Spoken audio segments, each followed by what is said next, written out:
apa itu review ataupun rang undang-undang? Apa beza antara undang-undang dan juga rang undang-undang? Rang ni maksudnya apa? Perbezaan antara undang-undang dan juga rang undang-undang ialah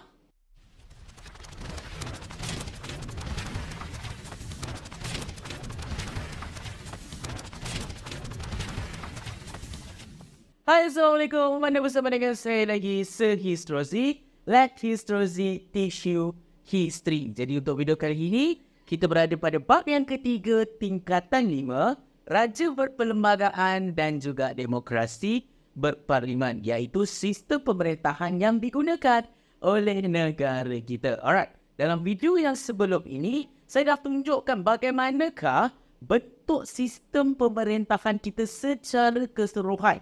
Bagaimana hierarkinya, alright, yang di atas siapa, ada berapa badan dan sebagainya, siapakah ketua di setiap badan-badan yang ada. Dan untuk hari ini, kita akan fokuskan kepada badan-badan pemerintahan yang ada dalam negara kita. Masih ingat lagi? Kita ada badan perundangan, badan eksekutif dan juga badan kehakiman, alright. Dan fokus untuk video kali ini, kita nak belajar tentang apakah itu badan perundangan. Daripada 3 badan, kita nak belajar badan yang pertama, iaitu badan perundangan. Jadi benda paling penting yang kamu kena tahu bila kita belajar pasal badan perundangan adalah kamu kena tahu apakah fungsi badan perundangan tersebut. Jadi fungsi badan perundangan adalah untuk menggubal undang-undang.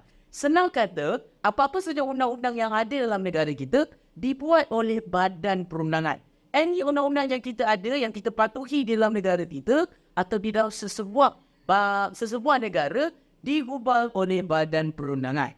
Okey? Dan negara kita mempunyai 2 jenis badan perundangan disebabkan kita merupakan negara persekutuan yang mempunyai kerajaan negeri dan juga kerajaan persekutuan.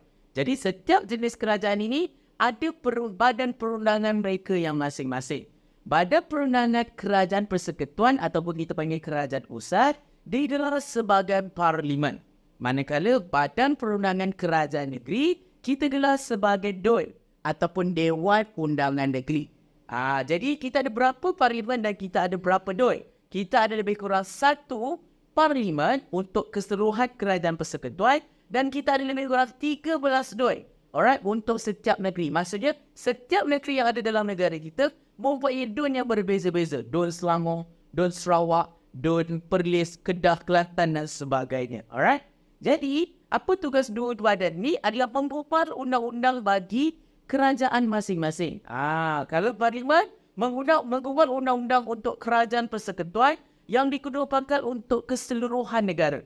Manakala DUN menggubal undang-undang untuk digunakan di negeri itu sahaja.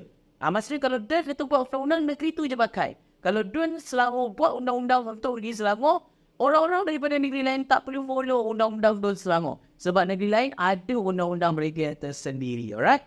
Jadi kita nak tengok satu persatu. Macam manakah orang kata bentuk ataupun apakah elemen-elemen penting yang ada di dalam parlimen dan juga di dalam Dewan Undangan Negeri ataupun DUN. Okey. Jadi parlimen, elemen penting yang perlu ada dalam parlimen adalah sudah semestinya kena yang paling tinggi adanya YDPA ataupun yang di Pertuan Agong. Yang kedua, adanya Dewan Negara. Dan yang ketiga, adanya Dewan Rakyat. Jadi, apa beza antara Dewan Negara dan Dewan Rakyat? Kita tahu YDP adalah ketua negara di dalam negara kita. Jadi sekarang kita nak tengok apa beza Dewan Rakyat dengan Dewan Negara. Jadi, kita akan belajar. Okey, jadi apa lagi fungsi-fungsi lain selain yang diberikan tanggungjawab oleh Parlimen? Yang pertama adalah untuk membina undang-undang dan juga perlembagaan. Apa maksud perlembagaan? Kamu dah belajar dalam bab yang kedua. Perlembagaan bermaksud undang-undang tertinggi di dalam sesebuah negara. Jadi kalau kita nak meminta, nak mengubah sedikit perlembagaan, nak mengubah undang-undang tertinggi kita, siapa yang wajib membuatnya? Adalah badan perundangan. Yang kedua adalah menyemak dasar-dasar kerajaan. Maksudnya apa planning-planning ataupun tindakan-tindakan kerajaan mereka akan bincang di dalam badan perundangan. Kalau badan perundangan diluluskan, barulah orang kata dasar-dasar dan juga plan tindakan itu boleh dijalankan. Kalau badan perundangan tak luluskan, kerajaan tak boleh buat.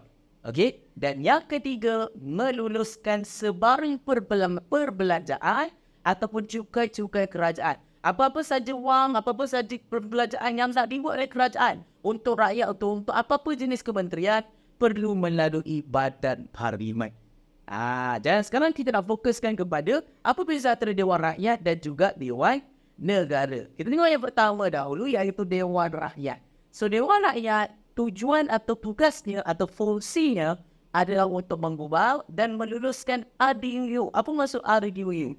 RUU ni nama panjang adalah Rang Undang-Undang. Senang kata, setiap undang-undang yang ada dalam negara kita sebelum disahkan menjadi undang-undang, kita kenal sebagai Rang Undang-Undang atau RUU. Jadi bila dah diluluskan, barulah kita buang perkataan rang tersebut, jadilah undang-undang. Jadi siapa yang mencadangkan rang undang-undang yang ada dalam negara kita? Sebenarnya adalah Dewan Rakyat. Jadi setiap undang-undang dan dasar-dasar yang ada dalam negara kita dibuat oleh Dewan Rakyat atau dicadangkan oleh ahli-ahli dalam Dewan Rakyat. Di rakyat ni adalah Dewan Rakyat. Okey. Jadi macam mana siapakah ahli-ahli yang ada dalam Dewan Rakyat? Ahli-ahli yang ada di Dewan Rakyat, yang ada dalam Dewan Rakyat, sebenarnya adalah ahli-ahli yang kita pilih semasa proses pilihan raya. Soalnya kita buat pilihan raya 5 tahun sekali, betul tak? Kenapa kita buat pilihan raya? Sebab mereka yang bertanding dan akan menang dalam pilihan raya tersebutlah yang akan menjadi ahli dalam dalam Dewan Rakyat yang akan mencadangkan undang-undang dalam negara kita. Bukan orang undi-undi macam tu sahaja. Mereka inilah yang akan menentukan dasar-dasar polisi-polisi negara dan juga undang-undang negara. Jadi ada berapa ahli dalam Dewan Rakyat? Ada lebih kurang 222 orang ahli yang kita panggil sebagai wakil rakyat. Okey, dan 222 orang ahli ini mewakili satu kerusi di dalam parlimen. Satu kerusi mewakili satu daerah atau satu kawasan. Okey, jadi kalau kita gabungkan semua daerah atau semua kawasan yang ada dekat dalam Malaysia ni, jumlahnya adalah 222 kerusi atau 222 kawasan. Okey. Yang seterusnya adalah Dewan Negara. So, apa pula Dewan Negara? Dewan Negara adalah dewan tertinggi. Maksudnya, Dewan Negara ni lebih tinggi daripada Dewan Rakyat. Jadi, apa pula tujuan Dewan Negara? Okey, Dewan Rakyat, bila mereka dah mencadangkan undang-undang, dah membahas undang-undang Dewan Rakyat, mereka akan luluskan di peringkat Dewan Rakyat. Tetapi, bila mereka dah undang-undang itu dah diluluskan di peringkat Dewan Rakyat, dia tidak boleh terus pergi kepada YTPA. Dia tidak boleh terus menjadi undang-undang. Dia perlu melalui Dewan Negara pula untuk ahli-ahli Dewan Negara membahas semula rang undang-undang tersebut. Nak meneliti semula dengan lebih terperinci lagi. Betul ke rang undang-undang ni patut dilakukan di dalam negara kita? Okey? Dan ahli-ahli yang dipilih dalam Dewan Negara ini adalah daripada Yang di-Pertuan Agong. YTPA sendiri yang memilih ahli-ahli ini, dan jumlah ahli-ahlinya adalah seramai 70 orang ahli yang kita gelar sebagai senator. Okey. Jadi senator ini dia boleh datang daripada ahli politik, dia boleh datang daripada menteri, dia boleh datang daripada orang-orang berkepentingan dan sebagainya. Yang penting, kalau mereka nak jadi ahli Dewan Negara, mereka perlu dilantik daripada YTPA sendiri, bukan melalui pilihan raya. Okey? Alright, dapat itu. Jadi itu beza dia. Dan bila undang-undang itu dah dibincangkan di sini, barulah dia akan pergi kepada YTPA, dan barulah YTPA akan meluluskan undang-undang tersebut, dan barulah dia akan menjadi undang-undang yang akan dikuatkuasakan dalam negara kita. Jadi itu perjalanan dia daripada Dewan Rakyat pergi ke Dewan Negara dan terus pergi kepada YTPA untuk dijadikan undang-undang. Itu adalah parlimen. Okey, kita pergi kepada yang seterusnya, iaitu Dewan Undangan Negeri. Dewan Undangan Negeri bentuk dia lebih kurang sama macam parlimen. Cuma dia lebih kecil dan berada di setiap negeri. Dan elemen-elemen penting yang ada dalam Dewan Undangan Negeri adalah kita ada sultan ataupun YDP negeri bagi negeri-negeri yang tak ada sultan seperti Melaka, Pulau Pinang, Sabah dan Sarawak. Kita ada speaker Dewan, kita ada adun. Adun ni umpama macam wakil rakyat lah. Kita panggil ahli Dewan Undangan Negeri. Jadi mereka akan melalui proses yang sama. Sebab dekat Dewan Undangan Negeri ni dia tak ada dua dewan. Dia ada satu dewan saja. Jadi kalau dia bincang dalam satu dewan, itulah yang akan meluluskan. Jadi adunlah yang akan bincang dan akan meluluskan dan akan diberikan kepada sultan-sultan yang akan meluluskan undang-undang untuk negeri tersebut. Jadi kita ada lebih kurang 13 Dewan Undangan Negeri dalam negara kita. Nampak tak dekat situ? Jadi ini adalah badan perundangan dalam negara kita. Jadi apa-apa saja benda-benda berkaitan dengan perundangan atau undang-undang akan digubal oleh badan-badan ini. Okey, boleh dekat situ semua? Alright. Jadi dalam video yang akan datang kita akan tengok pula satu lagi badan, iaitu saya lagi ada lagi dua badan, iaitu kita nak belajar tentang badan eksekutif dan juga badan kehakiman. Apa pula beza badan eksekutif, badan kehakiman dan juga badan perundangan? Sebenarnya kalau kamu nak tahu kan, badan eksekutif, badan perundangan dan juga badan kehakiman ini, kalau analogi dia, kalau kamu lebih faham, fungsi badan ini ada dekat dalam sekolah. Kita boleh analogi kan. Okey, badan eksekutif kita boleh anggap sebagai PIBT sekolah. Badan kehakiman umpama cikgu disiplin. Manakala badan perundangan adalah seperti pihak sekolah. Sebab pihak sekolah yang buat undang-undang, betul tak? Jadi kat situ lah, pihak sekolah buat undang-undang. Tapi kalau rakyat atau pelajar itu melanggar undang-undang,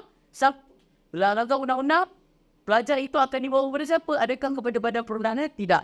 Dia akan dibawa kepada badan kehakiman. Jadi itu fungsi-fungsinya, okey? Alright. Jadi sekarang korang tahu apakah fungsi badan perundangan. Alright. Dalam video yang akan datang, kita akan belajar pula tentang badan eksekutif dan juga badan kehakiman. Kalau korang inginkan bahagian yang seterusnya berkaitan dengan badan eksekutif dan juga badan kehakiman, korang boleh komen di ruangan komen. Alright. Itu sahaja daripada saya daripada Sir Hisrozi, Like Hisrozi, Teach You History. Okay.